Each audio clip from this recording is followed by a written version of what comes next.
આવ્યો, બેઠો સોફે.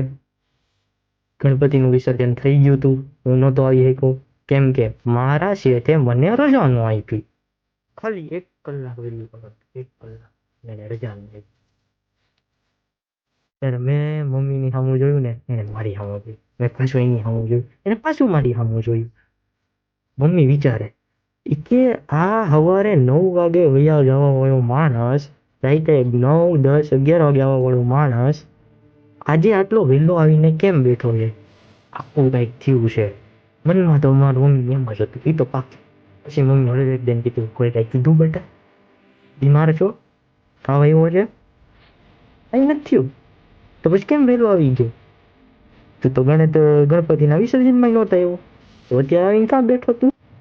મેં દિલના ધબકારા આમ કંટ્રોલ કરીને એકદમ કીધું મમ્મી મેં જોબ મૂકી દીધી.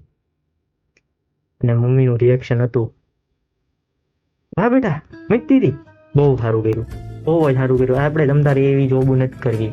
તમને રવિવારની રજા ન દે, તમને મહિનાની એકાદી રજા ન દે, પગાર ટાઈમે ન દે, કઈ કામ આમ તેમ થયું તો તમને ગાઈડું આપે. એ જગ્યાએ થોડુંક કામ કરાઈ ગઈ. તારે આજે 1 કલાક આવતું વહેલું, ખાલી ગણપતિનું વિસર્જન હતું તો તને એમ આઈનો આવવા દીધો. કઈ વાંધો નહીં, જે થયું હવે જો આપણે ગણપતિનું વિસર્જન તો થઈ ગયું છે. હવે આ ડેકોરેશન જેટલું છે ને બધું કાઢીને પેક કરવા માંડ. પછી કચરા પોતા કરી નાખજે, પછી માળિયા સાફ કરવા માંડે. મેં કીધું પણ શું છે હું પાકિસ્તાન સામું જંગ જીતીને નથી આવ્યો, હું જોબ મૂકીને આવ્યો છું. તારો સપૂત કપૂત બની ગયો છે અને હું માળિયા સાફ કરવા માંડ. દિવાળીના વેકેશનમાં હું જોબ મૂકીને આવ્યો છું, નવી જોબ ગોતવાનું કહેવાનું હોય આમ માળિયા સાફ કરાવે. આટલી ઇજ્જત નથી આટલી.